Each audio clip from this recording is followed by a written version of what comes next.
Hello, आवाज आ रही है सभी को?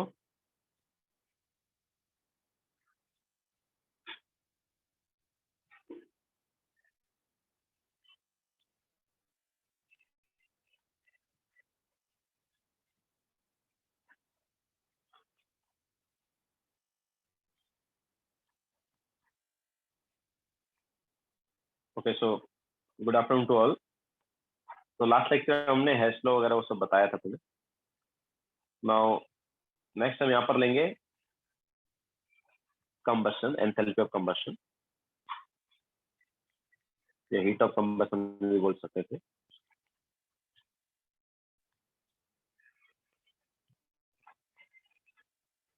Enthalpy of combustion. तो एंथैल्पी ऑफ कंबशन क्या होगा? तो देखो, जब किसी का 1 मोल, किसी सब्सटेंस के 1 मोल का जब हम कंबशन कराएंगे, कंबशन कराना मतलब ऑक्सीजन के साथ उसका जलना, है ना, वही उसका कंबशन होना है। तो जब किसी 1 मोल सब्सटेंस का कंबशन होगा तो जो एंथैल्पी चेंज है that is enthalpy of combustion. Enthalpy change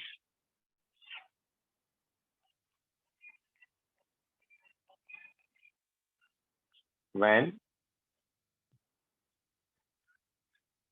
1 mole of a substance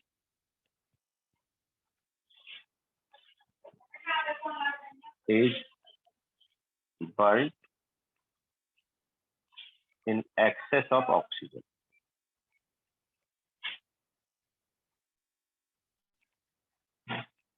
is called enthalpy of combustion.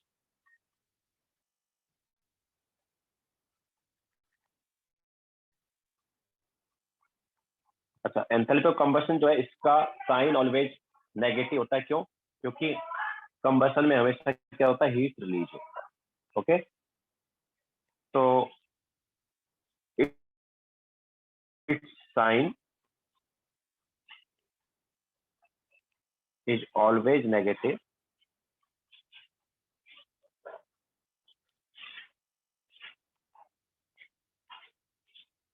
because heat is released during combustion.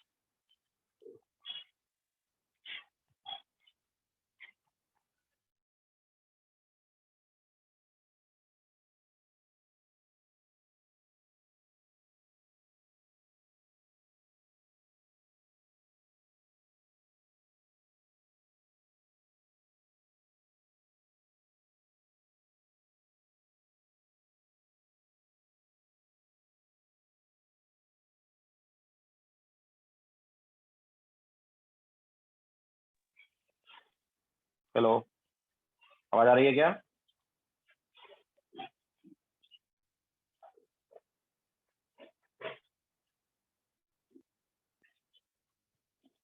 Disconnect हो गया था बीच में। क्लियर है ना आवाज?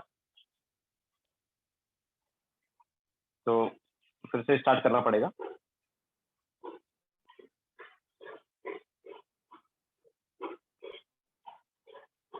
तो हम बात कर रहे थे एंथैल्पी ऑफ कंबस्शन की।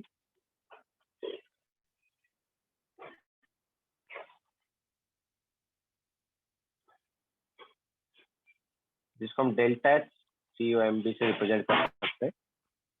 तो क्या बताया हमने? तो it is enthalpy change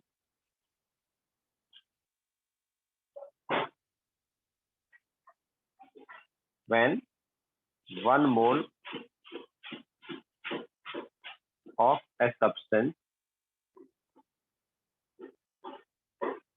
is burned in excess of oxygen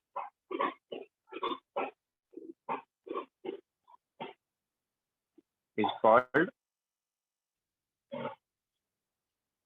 enthalpy of combustion.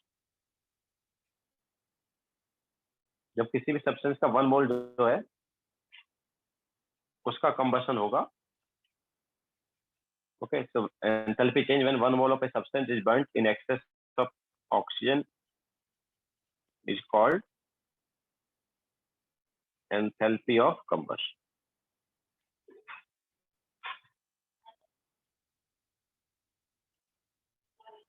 जैसा हमने बताया था अभी कि इसका जो साइन है वो क्या रहता है, नेगेटिव। क्यों? क्योंकि कंबशन में हीट रिलीज होता है, तो it's sign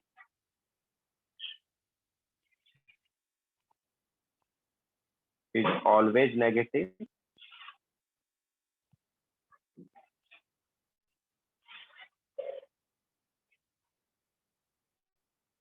because heat is released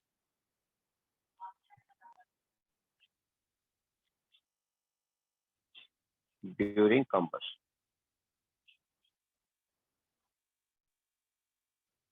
okay, तो 1 मोल का कंबशन होना चाहिए।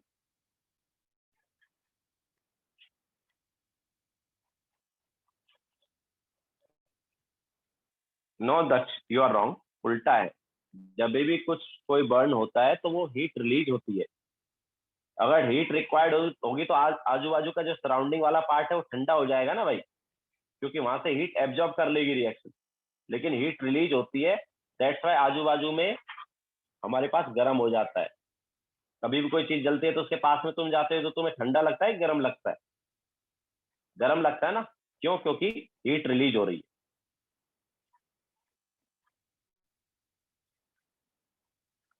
तो जैसे CH4 plus twice O2 gives CO2 plus H2O। तो इस रिएक्शन में हमारे पास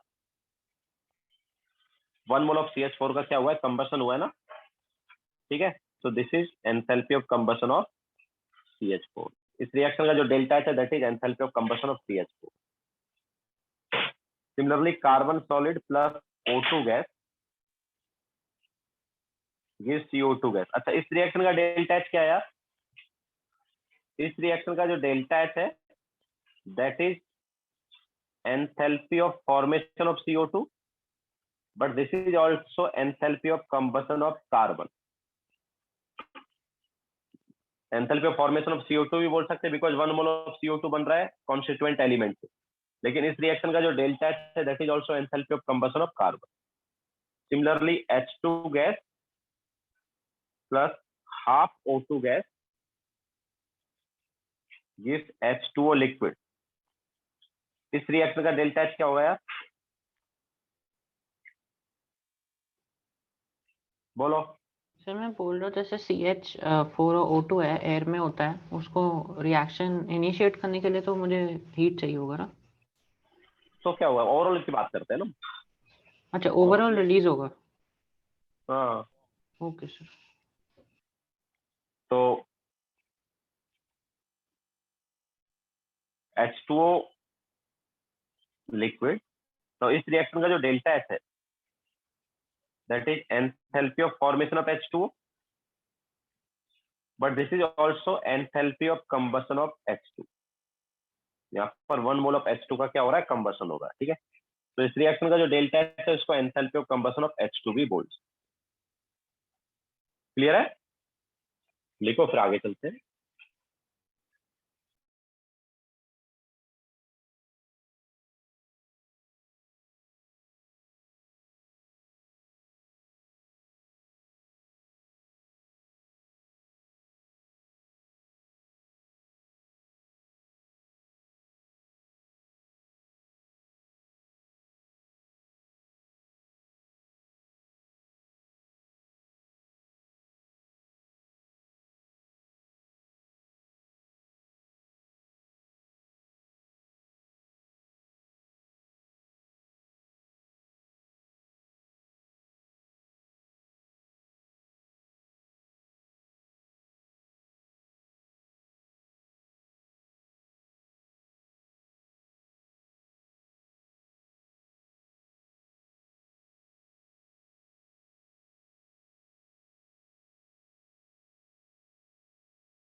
हर्षिल, फर्स्ट रिएक्टेंट का क्या मतलब है भाई? दूसरा रिएक्टेंट तो ऑक्सीजन है ना यार, ऑक्सीजन के साथ तो रिएक्शन होगी ना।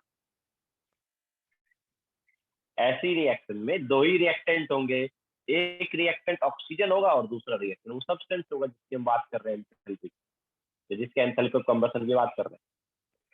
किसी एक सब्सटेंस का कंबशन हो रहा है, तो जिस सब्सटेंस का कंबशन हो रहा है उसी का एंथैल्पी ऑफ कंबशन है।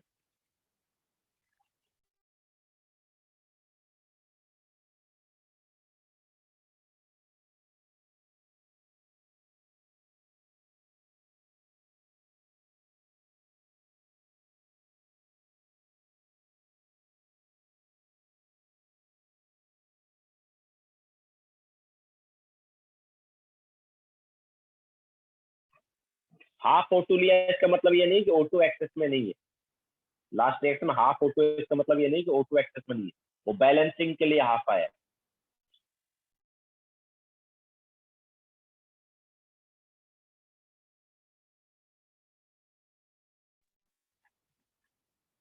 वन मोल ऑफ H2 जो है ना, उसके लिए at least half mole of O2 required होगा ना। वन मोल ऑफ H2 के लिए at least half mole of O2 required होगा। अगर उससे कम तुमने लिया, हाफ मोल ऑफ O2 से कम लिया, तो फिर वो कंबशन नहीं होगा, समझाया? फिर कुछ H2 बच जाएगा। तो या तो हाफ मोल ऑफ H2 हो या उससे ज्यादा हो, या एटलीस्ट वन मोल के लिए at least half mole of O2 हो या उससे ज्यादा हो, कम नहीं चलेगा। ओके, दैट्स व्हाई हमने एक्सेस की ही बात।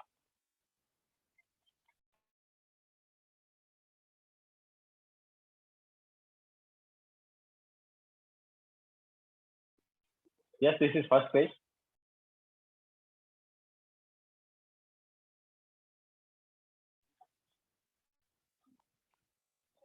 बोलो।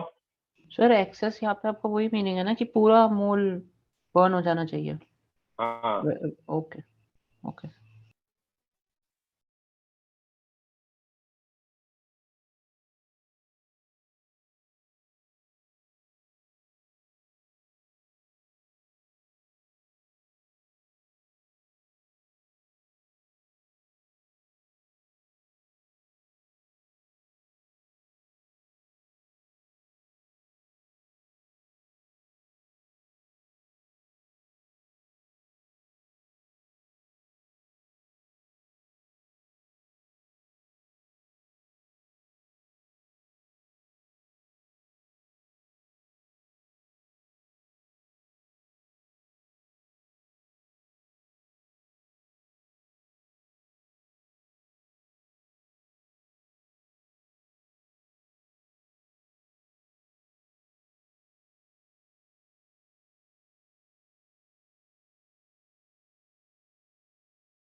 हो गया सबका?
यस सर से।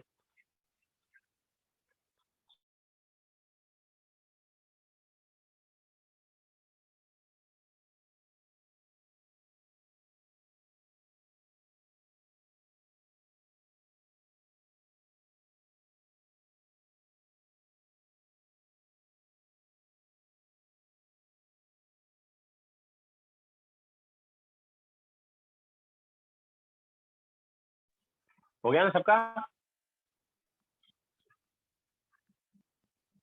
नाउ क्वेश्चन सॉल्व करो। तो फाउंडेशन बिल्डर सब्जेक्टिव का क्वेश्चन नंबर 38।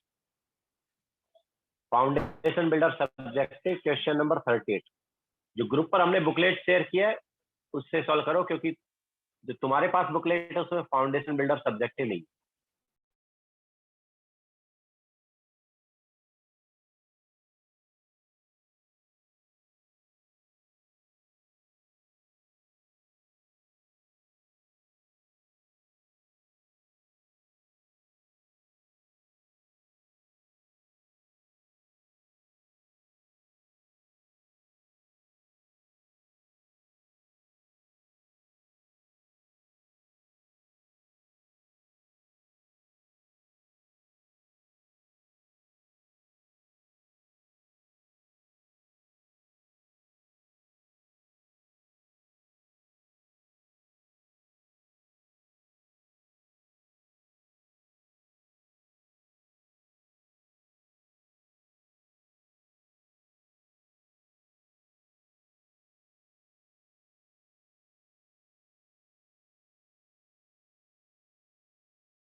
सीधे ट्राई करो, बाकी तो होमवर्क में देंगे। अभी तुम ट्राई करो, नहीं होगा तो हम कराएंगे, देन तुम्हें होमवर्क में देंगे। हर चीज तुम फर्स्ट टाइम ही पढ़ रहे हो ना, इससे पहले थोड़ी पढ़ी है चीजें। तो अभी जो हमने कॉन्सेप्ट तुम्हें बताया है उस कॉन्सेप्ट पर बेस्ड क्वेश्चन है, एंड ट्राई करो।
Ion sir?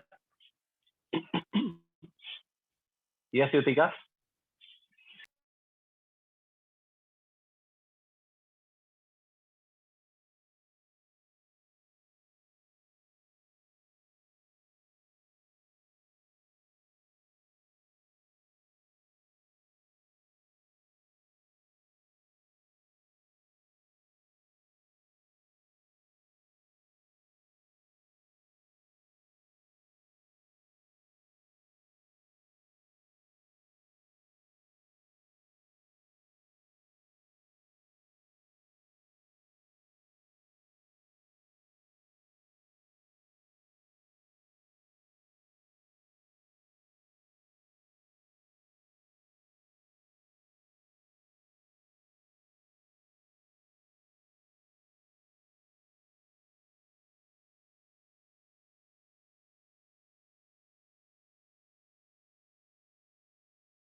तो देखो सॉल्व कराते हैं फिर।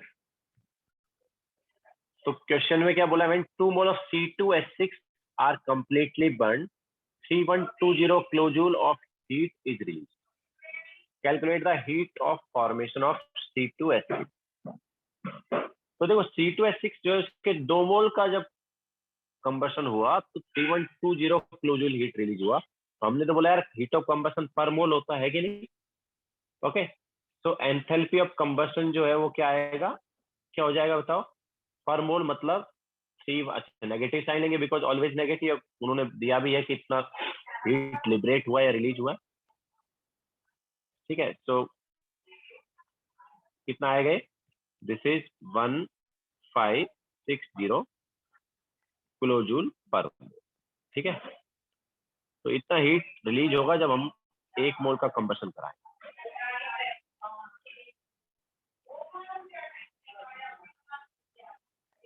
ठीक है, सो C2H6 plus O2 is CO2 plus H2। इस टाइप से हमारे पास कंबशन हुआ। तो इसके 1 मोल का कंबशन होगा तो बैलेंस रिएक्शन क्या होगी यार? ये 2 आ गया, ये इधर 3 आ गया एंड ये 7/2 हो गया। ठीक है, so now this is balance reaction. तो इस रिएक्शन का डेल्टा H हमें दिया है। तो डेल्टा H क्या होगा in terms of enthalpy of formation? तो it is 2 times of enthalpy of formation of CO2 plus 3 times of enthalpy of formation of H2O liquid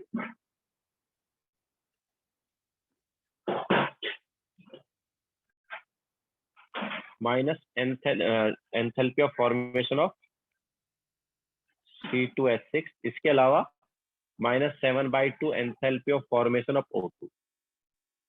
तो ये तो यार हमें पता 0 हो गया ना, O2 का 0 हो गया। क्यों यार? क्योंकि एलिमेंट का 0 होता है, हमने पहले ही बताया एंथैल्पी ऑफ फॉर्मेशन। तो बाकी वैल्यू सब्स्टिट्यूट करते हैं। तो -1560 is equal to 2 times of enthalpy of formation of CO2 क्या दिया है? It is given as -395 and plus 3 times of H2 का एंथैल्पी ऑफ फॉर्मेशन कितना दिया है? -286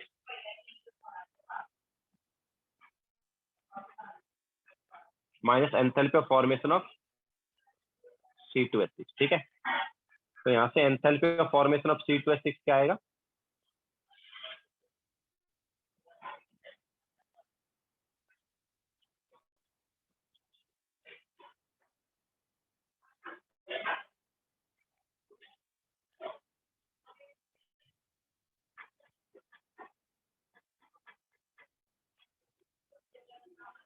तो ये हमारे पास आ गया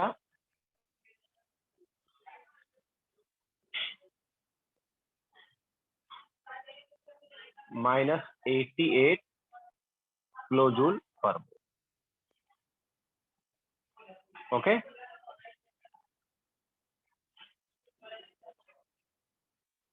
चलो एक और क्वेश्चन ले लेते हैं, क्योंकि किसी का कोई आंसर आया नहीं था। एक और क्वेश्चन ले लेते हैं, तो इसके बाद सॉल्व करो।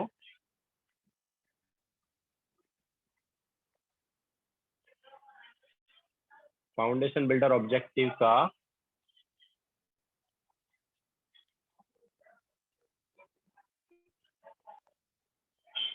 Question number 60। Foundation builder objective question number 60 solve करो।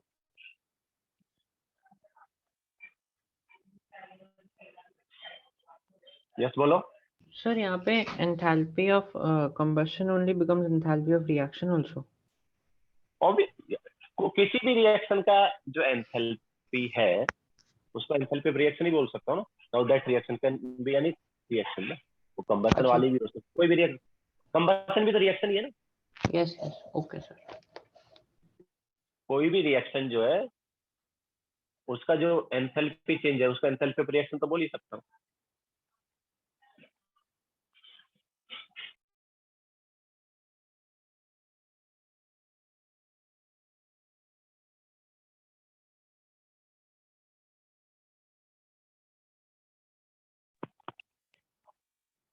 एंथैल्पी ऑफ रिएक्शन का फॉर्मूला लगाया हर्षिल। एंथैल्पी ऑफ रिएक्शन का फॉर्मूला क्या था?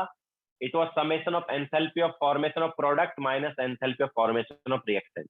वो फॉर्मूला लगाया।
आंसर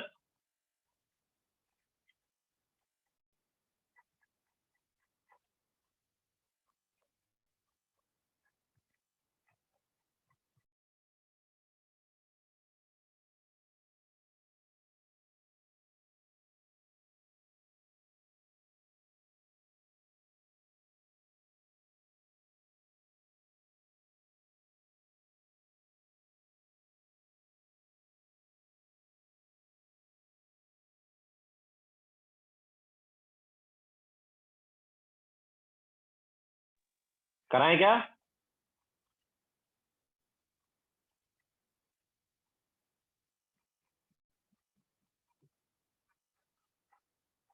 तो देखो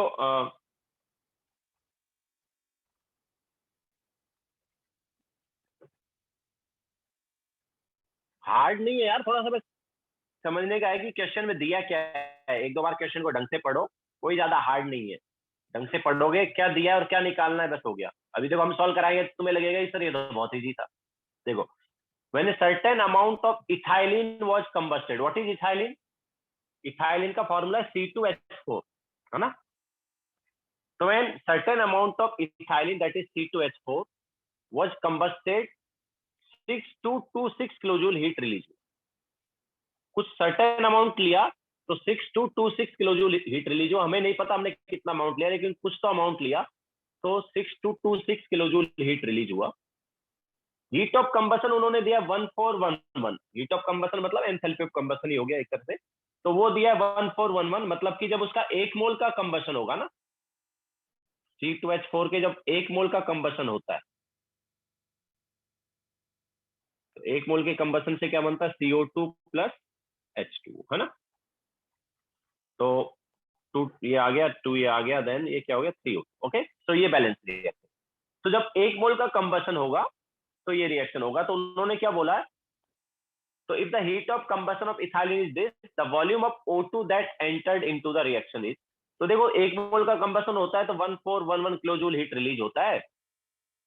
लेकिन अभी जो हीट रिलीज हो रहा है कुछ सर्टेन अमाउंट लेने पर, वो 6226 किलोजूल हीट रिलीज हो रहा है। ओके, तो हमने कितना अमाउंट इथाइलिन लिया वो देख ले।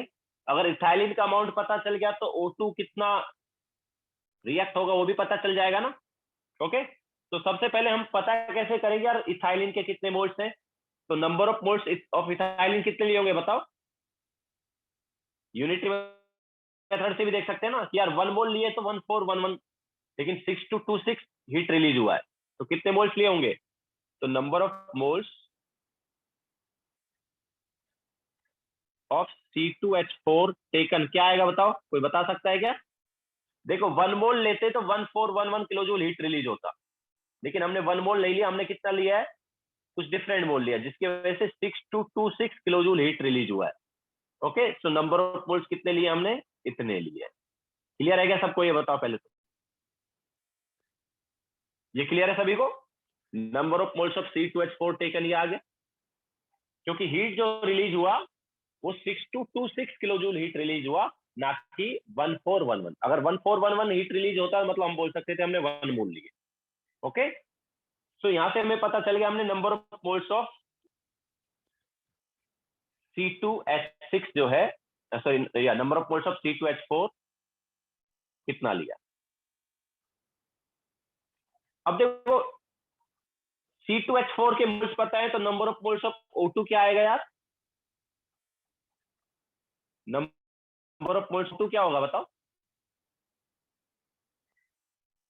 1 मोल के लिए 3 मोल O2 के रिक्वायर्ड है कि नहीं? तो 1 मोल के लिए 3 मोल O2 के रिक्वायर्ड है, तो 6226 अपॉन 1411 के लिए कितने रिक्वायर्ड होंगे? 3 times. Okay, so number of moles of O2 आ गया। हमें number of moles of O2 नहीं चाहिए, हमें चाहिए volume of O2 at NTP. ठीक है, तो volume of O2 at NTP क्या होगा यार? मल्टीप्लाई किससे करें बताओ? 22.4 से कर दे।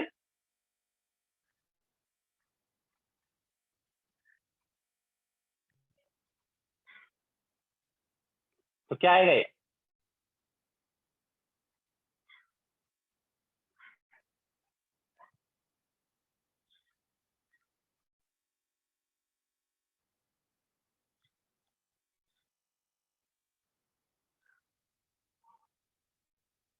तो ये हमारे पास आ रहा है 296.5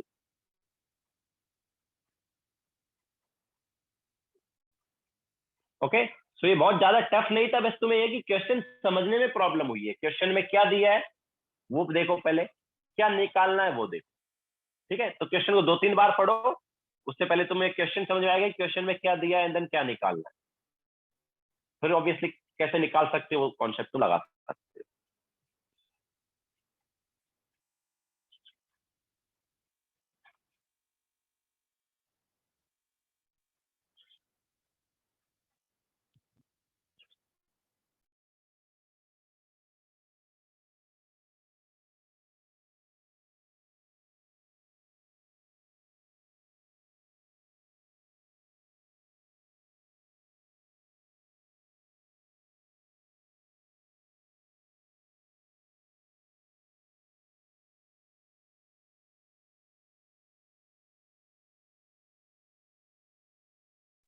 तो बेसिकली यहाँ पर थर्मो एंड मोल कॉन्सेप्ट दोनों का यूज हो रहा है ना, थर्मो का भी यूज हो रहा है और मोल कॉन्सेप्ट का भी यूज हो रहा है।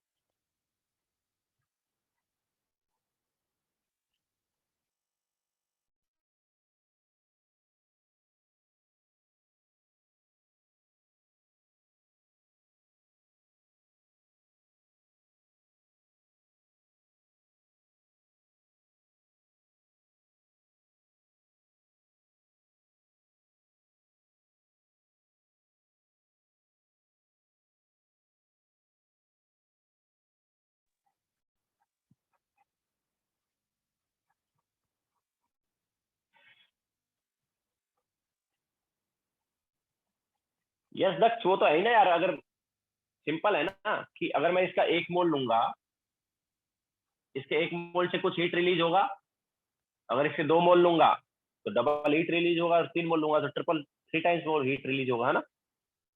ऑब्वियसली वही वाला कॉन्सेप्ट एक तरह से यहाँ पे यूज कर लिया कि हमें हीट रिलीज पता है और 1 मोल का हीट भी पता है, तो कितने मोल्स हमने लिए पता चल जाएगा।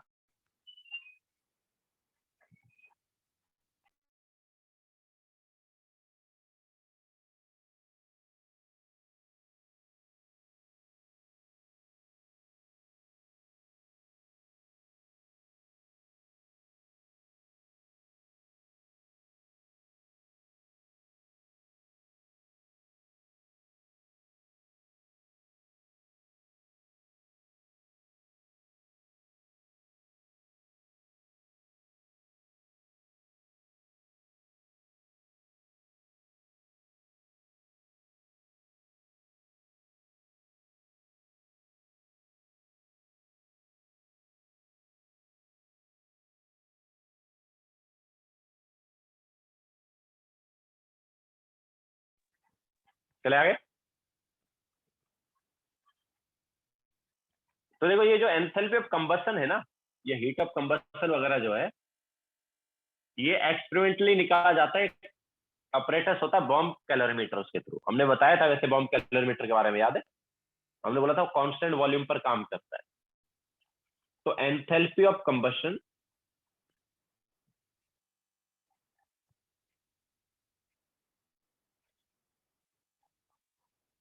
Is determined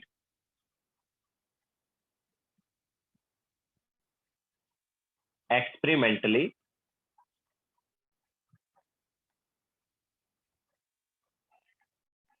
using bomb calorimeter,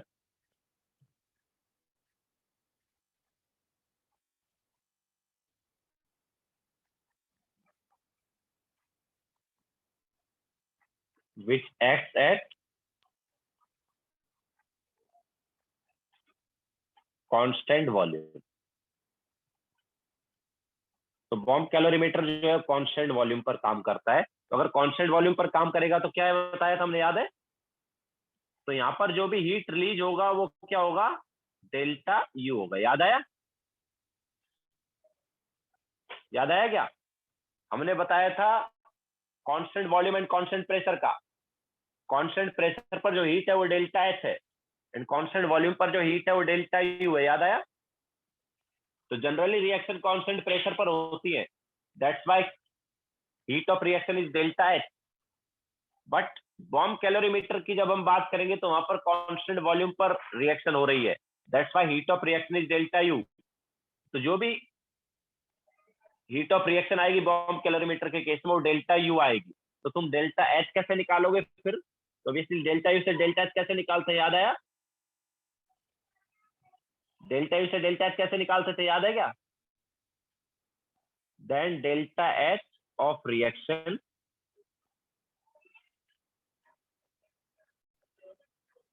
is determined as, क्या आता था, याद आया? Delta H is equal to delta U plus delta N G R T. ठीक है, सो डेल्टा यू हमारे पास क्या होगा, क्यू होगा वहां पर, और फिर अगर डेल्टा यू आ गया देन डेल्टा यू से डेल्टा एच इस रिएक्शन मतलब इस इक्वेशन से आ जाए। तो बॉम्ब कैलोरीमीटर के लिए याद रखना, हीट जो है उसको डेल्टा एच नहीं बोलेंगे, उसको डेल्टा यू बोलेंगे। बाकी जगह हीट को डेल्टा एच बोल देंगे, या बोल सकते हैं बाकी जगह जो भी हीट ऑफ रिएक्शन वगैरह होगी वो एंथैल्पी ऑफ रिएक्शन है, तो हम जगह जगह एंथैल्पी लिख रहे हैं, हीट नहीं लिख रहे हैं, है ना। जैसे हीट ऑफ कंबशन भी हम जनरली क्या बोलेंगे, एंथैल्पी ऑफ कंबशन ही बोलेंगे, लेकिन बॉम्ब कैलोरीमीटर में हीट ऑफ कंबशन जो है it is not enthalpy of combustion, है ना। क्यों? क्योंकि बॉम्ब कैलोरीमीटर के अंदर क्या हो रहा है, कांस्टेंट वॉल्यूम है। ओके, तो वहां पर क्यू जो है डेल्टा यू। तो heat of combustion and enthalpy of combustion are not equal in bomb calorimeter.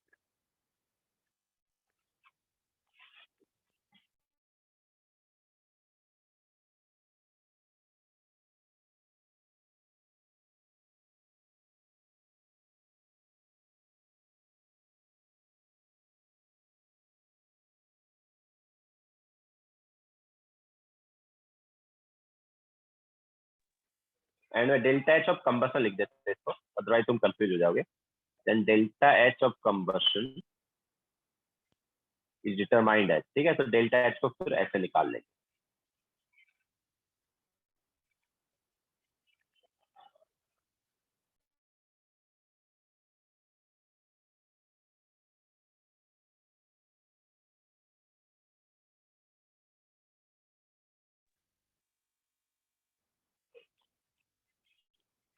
हाँ, तो डेल्टा वैल्यू तो नेगेटिव है ना, तो दोनों नेगेटिव है ना, ये 6226 भी नेगेटिव है और 1411 भी नेगेटिव है, दोनों की वैल्यू नेगेटिव ही है। हीट रिलीज हो रहा है ना, तो वो नेगेटिव नेगेटिव ही है दोनों की वैल्यू।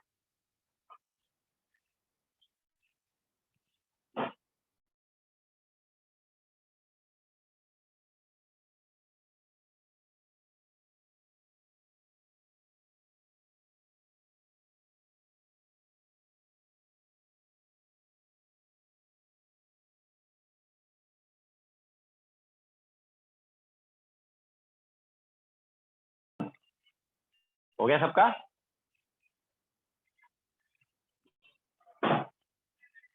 यस सर से।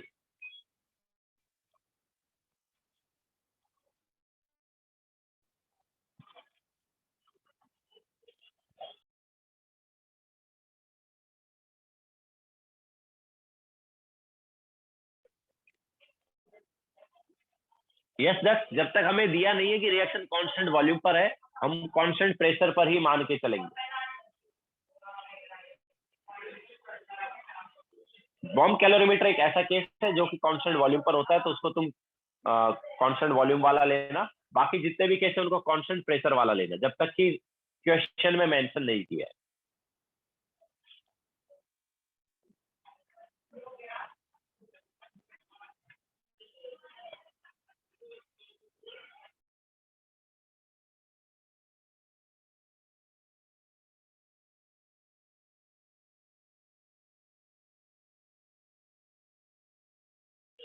लिख लिया सबने?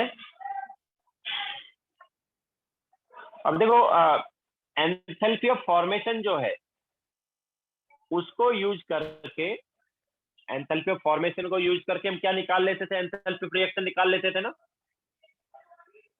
एंथैल्पी ऑफ फॉर्मेशन का डेटा अगर हमें पता है तो उसको यूज करके हम एंथैल्पी ऑफ रिएक्शन निकाल लेते थे। कुछ वैसा ही एंथैल्पी ऑफ कंबशन के डेटा से हो सकता है। ओके, तो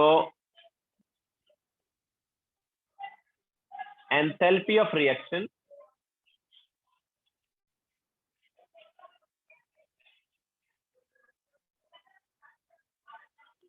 can be determined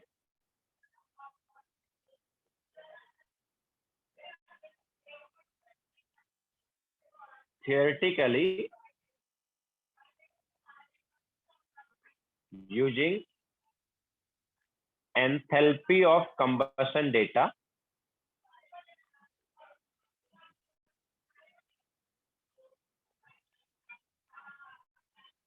as। तो देखो, एंथैल्पी ऑफ फॉर्मेशन से जब हम एंथैल्पी ऑफ रिएक्शन निकाल रहे होते थे तो क्या करते थे, याद है? प्रोडक्ट माइनस रिएक्टेंट करते थे ना। अगर हमें प्रोडक्ट का एंथैल्पी ऑफ फॉर्मेशन पता है और रिएक्टेंट का पता है तो प्रोडक्ट माइनस रिएक्टेंट क्या करते थे। एंथैल्पी ऑफ कंबशन के केस में उल्टा है, यहाँ पर रिएक्टेंट माइनस प्रोडक्ट किया जाता है। अगर हमें एंथैल्पी ऑफ कंबशन दिया रिएक्टेंट एंड प्रोडक्ट का, तो enthalpy of reaction is summation of stoichiometric coefficient into enthalpy of combustion of reactant minus summation of stoichiometric coefficient into enthalpy of combustion of product। यहाँ पर उल्टा है, enthalpy of formation से जब निकालते थे तो प्रोडक्ट माइनस रिएक्टेंट करते थे, एंड एंथैल्पी ऑफ कंबशन से जब निकालेंगे तो रिएक्टेंट माइनस प्रोडक्ट करेंगे। ओके, तो इस पर भी हम एक क्वेश्चन ले लेते हैं। Foundation builder subjective question number 44।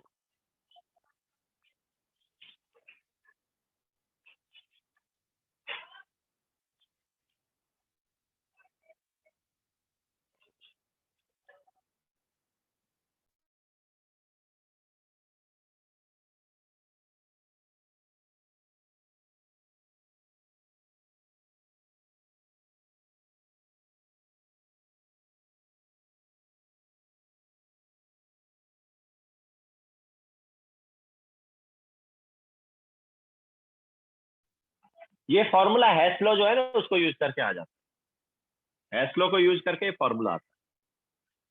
वो जो फॉर्मूला आया था वो भी हैश लॉ को यूज करके आया था, ये फॉर्मूला भी हैश लॉ को यूज करके आता है।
तो देखो सॉल्व करते हैं।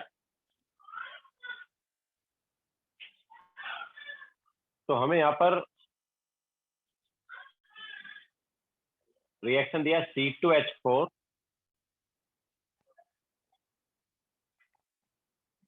Plus H2 gives C2H। ठीक है, तो इस रिएक्शन का डेल्टा H क्या होगा यार? हमें एंथैल्पी ऑफ कंबशन दिया है, तो it is enthalpy of combustion of C2H4 stoichiometric coefficient सभी का 1 है, plus enthalpy of combustion of H2 and minus enthalpy of combustion of C2H3। लेकिन देखो जो वैल्यूज दिए वो पॉजिटिव दिए है ना, उन्होंने हीट ऑफ कंबशन दिया और वैल्यूज पॉजिटिव दिया, बट मैंने क्या बोला कि सारे नेगेटिव होते हैं ना। तो C2H4 का क्या हो गया? दैट इज इथाइलिन, क्या हो गया? 337। H2 का कितना दिया है? 68.4 एंड C2H6 जो इसका कितना है? 373। तो क्या हो गया ये?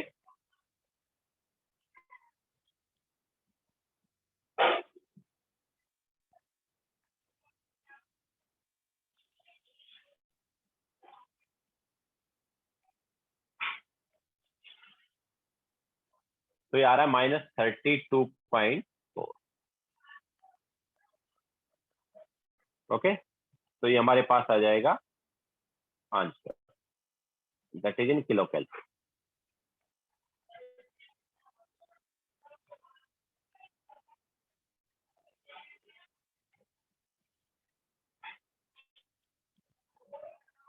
ओके, सो नेगेटिव साइन लेना है, क्यों? क्योंकि हीट ऑफ कंबशन या एंथैल्पी ऑफ कंबशन जो है वो रिलीज वाला energy, that's why we will take negative.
Yes Harshit. Next हम लेंगे यहाँ पर enthalpy of neutralisation. Okay, so next is enthalpy of neutralisation.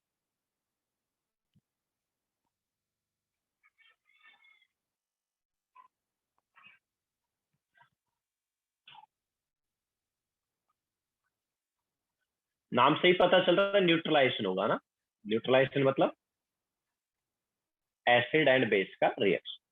Okay, तो स्पेसिफिक थोड़ा सा ही है, देखो जैसे कंबशन वाज कंबशन बट 1 मोल के कंबशन की बात हो रही थी, वैसे न्यूट्रलाइजेशन मतलब न्यूट्रलाइजेशन, बट स्पेसिफिक क्या है कि जब न्यूट्रलाइजेशन होगा तो 1 मोल ऑफ वाटर फॉर्म होना चाहिए।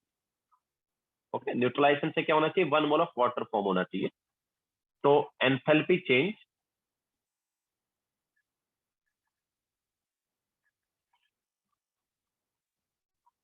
When 1 mole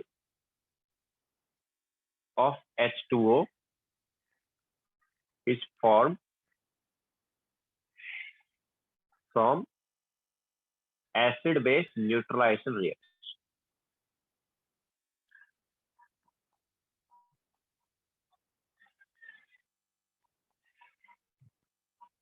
Is called enthalpy of neutralization। तो इसका साइन भी नेगेटिव ही होता है, क्यों? क्योंकि यहाँ पर भी हीट जो है रिलीज होगी। Okay, it's sign is also negative always. ठीक है, न्यूट्रलाइजेशन में हमेशा क्या होता है, हीट रिलीज होता है. जैसे HCl plus NaOH gives NaCl plus H2O. तो यहाँ पर एसिड बेस न्यूट्रलाइजेशन रिएक्शन हो रहा है और 1 मोल ऑफ H2O बन रहा है. तो इस रिएक्शन का जो डेल्टा H है that is enthalpy of neutralisation. ठीक है, इस रिएक्शन का जो डेल्टा H उसको ऑब्वियसली हम एंथैल्पी ऑफ न्यूट्रलाइजेशन बोल सकते हैं. Then H2SO4 plus NaOH gives twice gives Na2SO4 plus twice H2O. तो इस रिएक्शन का जो डेल्टा H है that is not enthalpy of neutralisation. क्यों? क्योंकि अब न्यूट्रलाइजेशन तो हो रहा है बट यहाँ पर 2 मोल ऑफ H2 आ गया. यहाँ पर क्या आ गया? 2 मोल ऑफ H2 आ गया. पर मोल ऑफ H2 की बात कर रहे हैं. तो half H2SO4 plus NaOH gives Na2SO4 half Na2SO4 plus H2O. अब इस रिएक्शन का जो डेल्टा H है that is enthalpy of neutralisation. Okay, so 1 mole of H2O बनना चाहिए और किससे बनना चाहिए? Acid base neutralisation reaction. तो जब 1 मोल ऑफ H2O बनेगा from acid base neutralisation reaction, तो जो एंथैल्पी चेंज हो रहा है, ये जो हीट रिलीज हो रहा है that is enthalpy of neutralisation.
हो गया सबका?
तो देखो क्या होता है, strong acid and strong base के लिए ये वैल्यू फिक्स है। ओके, फॉर स्ट्रॉन्ग एसिड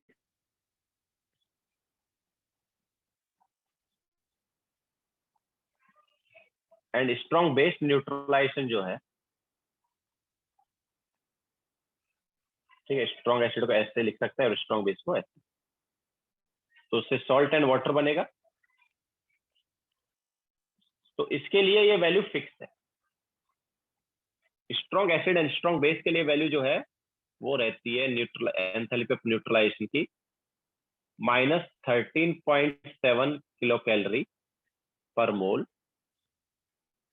या फिर -57.1 किलो जूल पर मोल। ओके, फिक्स वैल्यू है इसके लिए, स्ट्रॉन्ग एसिड या स्ट्रॉन्ग बेस के लिए। ठीक है, strong acid and strong base का जो न्यूट्रलाइजेशन रिएक्शन है उसमें हमारे पास इतना ही हीट रिलीज होगा, फिक्स वैल्यू उनके लिए। जैसे मान लो हम यहाँ पर एग्जांपल है HCl एंड NaOH का, तो उन्होंने दिया NaCl एंड H2, दोनों strong acid and strong base. तो देखो होता है क्या, strong acid and strong base जो होते हैं वो पूरी तरह आयनाइज, ठीक है, वो फुली आयनाइज फॉर्म में होते हैं। तो एक्चुअली हमारे पास अगर HCl है तो उसमें H पॉजिटिव और Cl नेगेटिव है, पूरी पूरी तरह है ना, जितना HCl उतना H पॉजिटिव Cl नेगेटिव है। सिमिलरली NaOH जो है स्ट्रॉन्ग बेस है तो वो भी फुली आयनाइज्ड है, तो NaOH के सॉल्यूशन में Na positive and OH negative है। एंड बाद में जब हमारे पास NaCl बनता है तो NaCl भी क्या फुली सॉल्युबल सॉल्ट है, वो भी पूरी तरह आयनाइज्ड फॉर्म में रहता है। तो एक्चुअल में जो इफेक्टिव रिएक्शन है देखो वो क्या है, तो Cl नेगेटिव जो है रिएक्ट हो ही नहीं रहा है और ना ही Na पॉजिटिव यहाँ पर रिएक्ट हो रहा है, बिकॉज वो बिफोर और आफ्टर रिएक्शन है। तो एक्चुअल रिएक्शन जो है वो हमारे पास है H positive plus OH negative gives H। ये एक्चुअल रिएक्शन हो रही है जब strong acid and strong base react कर रहे हैं। और इस रिएक्शन का जो डेल्टा H है ना, दैट इज -13.7 किलो कैलोरी या फिर -57.1 kilo joule. No, water H2O जो है वो weak electrolyte, it is not in fully dissociated form. Okay, H2O जो है बहुत पार्शियली डिसोसिएटेड होता है, दैट्स व्हाई H2O जो है वो weak bad conductor of electricity है। H2O जो है pure water is bad conductor of electricity, क्यों? क्योंकि वहां पर आयन सी नहीं। ओके, तो strong acid, strong base and fully soluble salt जो है वो फुली आयनाइज्ड फॉर्म में होते हैं। H2O जो है बहुत पार्शियली, मतलब वेरी वीक इलेक्ट्रोलाइट है, इसको हम आयनिक इक्विलिब्रियम में तुम्हें और बता देंगे कि कितना कम आयनाइज होता है। ठीक है, that's why H2O is weak bad conductor of electricity. Okay, so strong acid and strong base के लिए ये वैल्यू फिक्स रहेगी, लेकिन अगर दोनों में से कोई भी एक वीक आ गया फिर हमारे पास वैल्यू चेंज हो जाएगी। तो if any one of them is weak, then, तो देखो अगर दोनों में से कोई एक वीक आ गया, फिर क्या है, जैसे वीक एसिड या वीक बेस कोई भी आया, यस दस। सो अगर हमारे पास वीक एसिड और वीक बेस जो है कोई भी आ गया, तो क्या है, उसे पहले आयनाइज करना पड़ेगा, क्योंकि वो फुली आयनाइज फॉर्म में ऑलरेडी है ना। तो उसे आयनाइज करना पड़ेगा, और आयनाइज करने के लिए कुछ एनर्जी रिक्वायर्ड। तो हमारे पास पहले जैसे 13.7 किलो कैलोरी हीट रिलीज हो रहा था, अब मैं बोलूंगा उसमें से कुछ एनर्जी जो है वो क्या हो जाएगी, एब्जॉर्ब हो जाएगी या रिक्वायर्ड हो जाएगी to ionise that weak acid और वीक बेस। ठीक है, दैट्स वाई अभी जो एंथैल्पी ऑफ आयनाइजेशन है या डेल्टा एच ऑफ आयनाइजेशन है वो वैल्यू में कम आएगा। ठीक है, so delta H of neutralise sorry enthalpy of neutralisation जो है या हीट ऑफ न्यूट्रलाइजेशन जो है वो पहले जितना नहीं आएगा उससे कम आएगा। क्यों? क्योंकि कुछ एनर्जी आयनाइज करने में यूज हो जाएगी। सो मैं उसको क्यू आयनाइजेशन बोल देता, जो एनर्जी आयनाइजेशन करने में यूज हो रही है, एंड -13.6। ठीक है, तो नया एंथैल्पी ऑफ न्यूट्रलाइजेशन जो है उसका वैल्यू ये आता है। पहले 13.7 रिलीज हो रहा था, अभी उससे कम रिलीज होगा, क्योंकि इतना अमाउंट जो है वो यूज हो जाएगा आयनाइज करने में। ओके, तो यहाँ पर क्यू आयनाइजेशन जो है ये क्या है, हियर क्यू आयनाइजेशन इज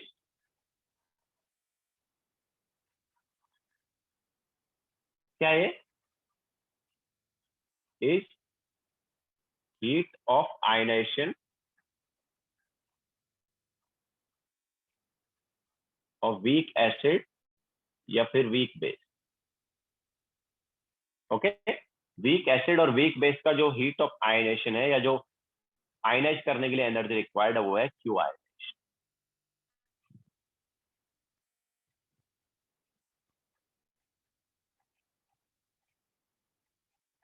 तो weak acid and weak base के केस में कम हीट रिक्वायर्ड होगी, सॉरी कम हीट रिलीज होगी, क्योंकि कुछ हीट जो है वो यूज हो जाएगी आयनाइज करने की। बोलो। सर ऐसे फिक्स्ड क्यों है, like strong acid and strong base के लिए उसका क्या रीजन हुआ? क्योंकि एंड में रिएक्शन तो यही आ रही है ना भाई, बोल तो दिया ना, क्योंकि हर weak acid sorry strong acid और स्ट्रॉन्ग बेस के लिए यही रिएक्शन आ रही है। हर स्ट्रॉन्ग एसिड और स्ट्रॉन्ग बेस के लिए जो एंड में रिएक्शन होगी, इफेक्टिव रिएक्शन तो यही होगी। तो इस रिएक्शन के लिए तो इतना ही है। Okay sir.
हो गया सबका?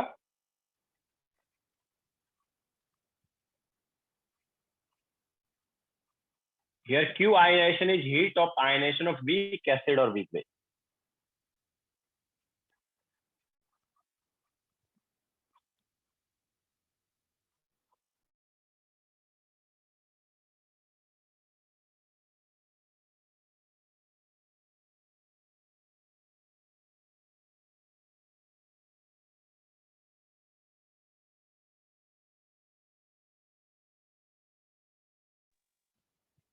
चलो क्वेश्चन ले लेते हैं। तो फाउंडेशन बिल्डर ऑब्जेक्टिव का question number 76 and 79। Foundation builder objective question number 76 and 79 करो।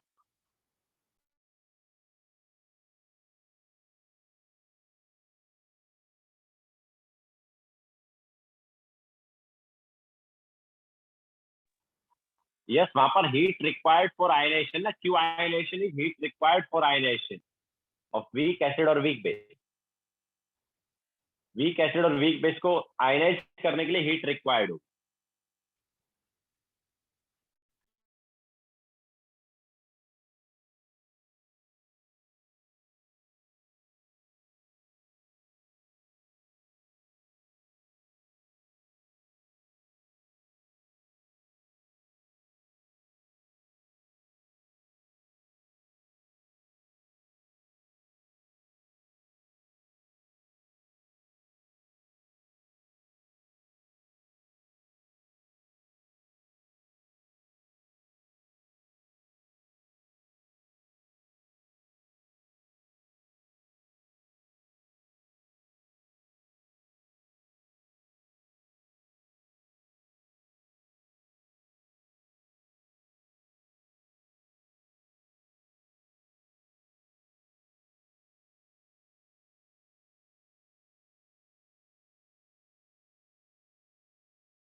तो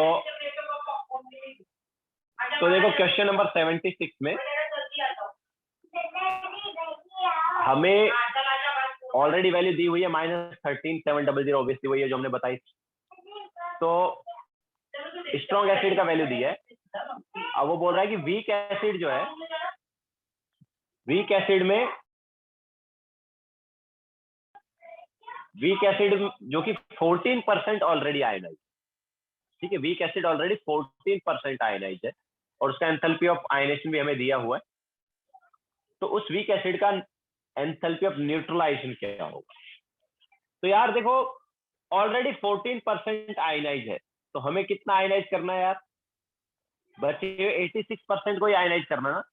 अगर वो बिल्कुल भी आयनाइज नहीं होता तो यहाँ पर हम 366 ले लेते क्यू आयनाइजेशन की जगह, लेकिन ऑलरेडी वो 14% आयनाइज है, तो बचे हुए 86% को ही आयनाइज करना पड़ेगा ना। तो 86% को आयनाइज करने के लिए कितना हीट रिक्वायर्ड होगा? इतना हीट रिक्वायर्ड होगा, ठीक है। तो क्यू आयनाइजेशन की जगह ये आ गया। इसके अलावा -13700, तो ये जो वैल्यू है ये हमारे पास आ जाती है -13385 कैलोरी। ओके, अगर वो बिल्कुल भी आयनाइज नहीं होता तो 366 ले लेते क्यू आयनाइजेशन, बट वो ऑलरेडी 14% ही आयनाइज, ठीक है। तो बचे हुए 86% को हमें आयनाइज करना है, तो उसके लिए कितना हीट लगेगा? इतना हीट लग जाएगा। ओके, सो क्यू आयनाइजेशन के लिए आ गया, एंड देन बाद में ये तो हमने पहले बताए हैं। ओके, सो ये वैल्यू आ जाएगी -13385 कैलोरी। इसके अलावा क्वेश्चन नंबर 79 में उन्होंने बोला है कि KOH जो है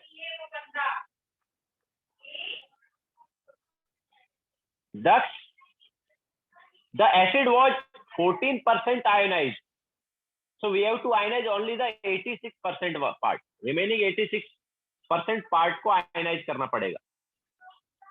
यस, ऑब्वियसली अगर वो पूरी तरह आयनाइज होता देन जस्ट हमें इतना, और पूरी तरह आयनाइज कौन होते हैं?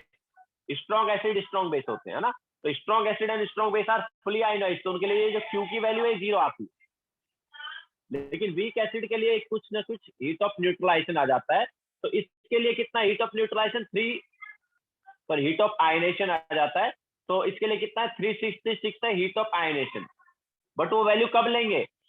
जब वो 0% आयनाइज हो, मतलब पूरी तरह अनआयनाइज जब होगा तो 366 उसको हीट लगेगा आयनाइज करने के लिए, लेकिन अभी वो 14% आयनाइज है, तो फिर कितने परसेंट को आयनाइज और करना है? 86% को और आयनाइज करना है, ठीक है। तो फिर हमें इतना हीट लग जाएगा अभी आयनाइज करने के लिए। क्लियर है?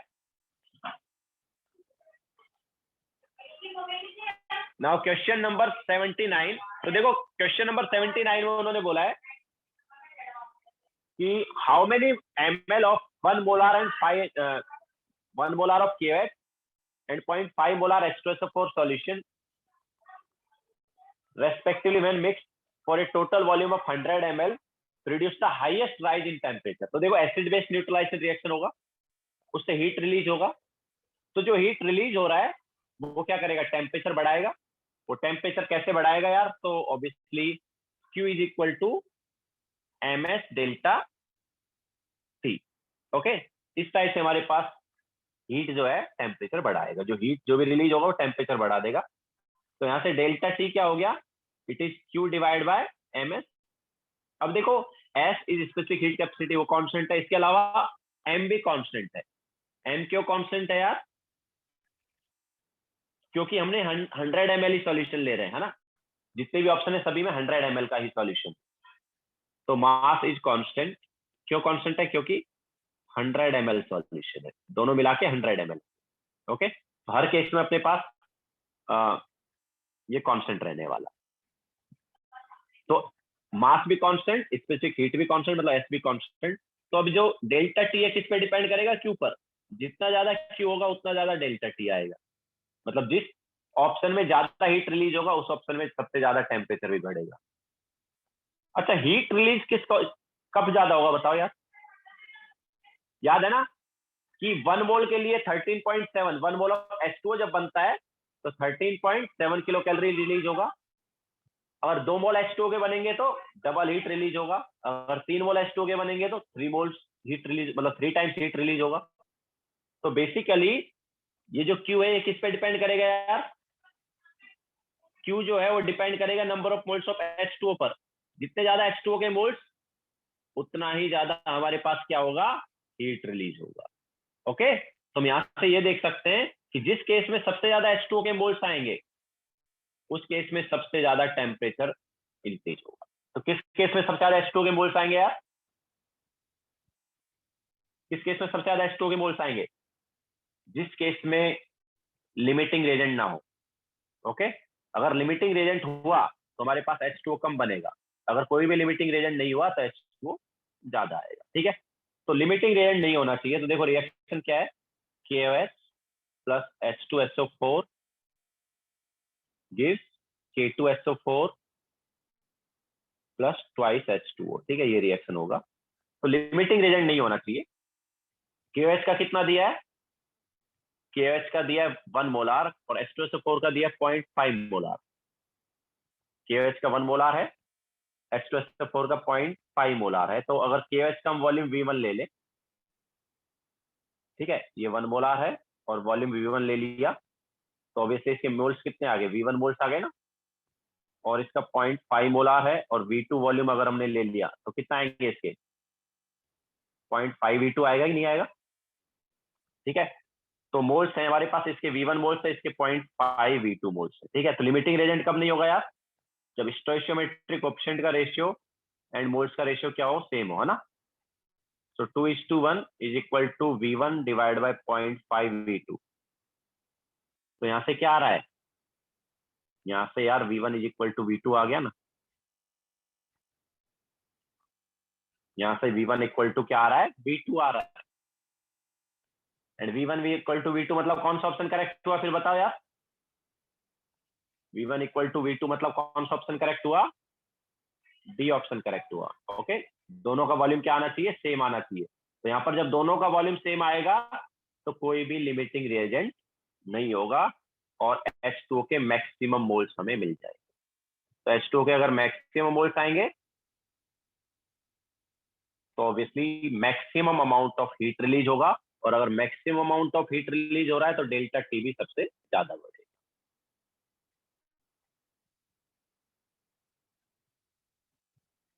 बोलो। सर जो ऊपर 76 उसमें 14% लिखा है ना, आपने 86 लिया ना, उसमें मुझे कंफ्यूजन। 14% आयनाइज है भाई, तो बचे हुए को आयनाइज करना है ना। 86% को आयनाइज करना है ना तुम्हें। अच्छा, उसके लिए एक्स्ट्रा हीट जरूरत होगी। 14% तो ऑलरेडी आयनाइज है, उसको थोड़ी आयनाइज करना है। हाँ हाँ बचे हुआ जो 80% है उसी को तो आयनाइज करना पड़ेगा ना, हाँ, क्योंकि वो यस सर। अनआयनाइज फॉर्म में रहेगा। तो उसको कितना हीट देना पड़ेगा? कितना देना पड़ेगा?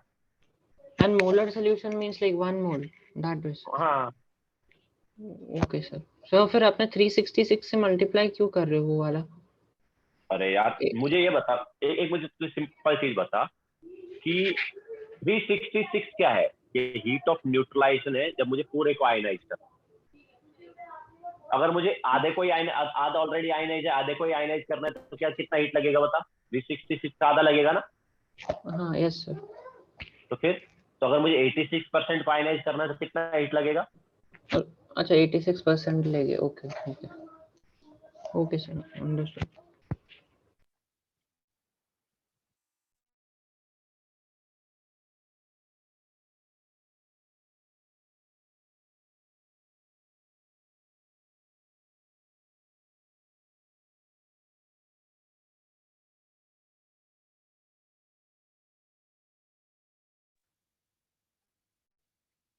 तो यहाँ पर लास्ट क्वेश्चन में हमारे पास रिएक्शन ये है। तो इस रिएक्शन में मैक्सिमम अमाउंट ऑफ H2O कब बनेगा? जब कोई भी लिमिटिंग रिएजेंट ना हो।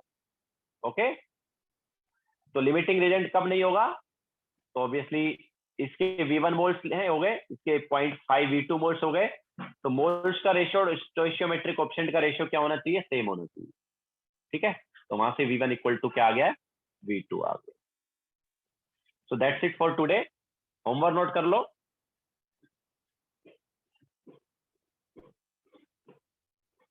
Homework is foundation builder objective का हम ऑलरेडी वैसे वो क्वेश्चन दे चुके हैं, तो देख लेना बीच में कौन से क्वेश्चन नहीं दिए हमने। तो 45 एंड 68 के बीच में जितने भी क्वेश्चन हमने नहीं दिए वो सारे। इसके अलावा क्वेश्चन नंबर 69, 70, 72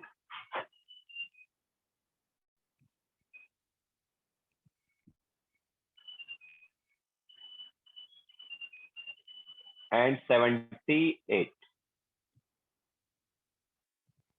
ठीक है। Yes 78, okay. तो ये आज का होमवर्क।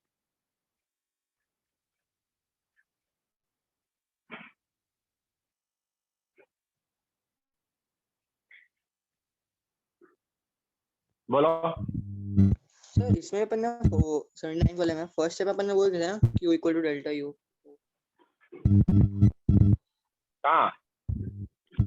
वो ms अपन ms डेल्टा t लिखा है। अरे वो that is not q equal to delta U यार, दैट इज हीट जो है वो जब हीट की वजह से जो टेम्परेचर इंक्रीज हो रहा है, सॉलिड वगैरह का केस है वो, सॉलिड एंड लिक्विड का केस, तो that is q equal to ms delta t।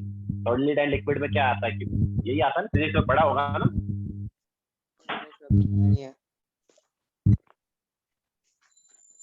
Answer वो आपने इसके बैलेंसिंग किया उसके बाद क्या करना है? बैलेंसिंग, आपने बैलेंसिंग किया ना रिएक्शन को, हाँ ब्लू वाले पार्ट, उसके बाद क्या कहता आपने? उसके बाद हमने मोलरिटी और वॉल्यूम लिखा है, उसके अकॉर्डिंग मोल्स लिखे हैं। तुमने बोला सर ब्लू वाला पार्ट समझा, तो वही तो मैंने बताया था अभी थोड़ी देर पहले कि दोनों के मोल्स से वो नहीं, मतलब दोनों के मोल्स का रेशियो स्टोइकियोमेट्रिक कोएफिशिएंट का रेशियो होना चाहिए। क्यूएस का वॉल्यूम V1 लिया, H2SO4 का वॉल्यूम V2 लिया, क्यूएस का मोलरिटी 1, H2SO4 का मोलरिटी 0.5, तो क्यूएस के वॉल्यूम और मोलरिटी को मल्टीप्लाई करके मोल्स V1 आए, H2SO4 के मोल्स 0.5 V2 आए।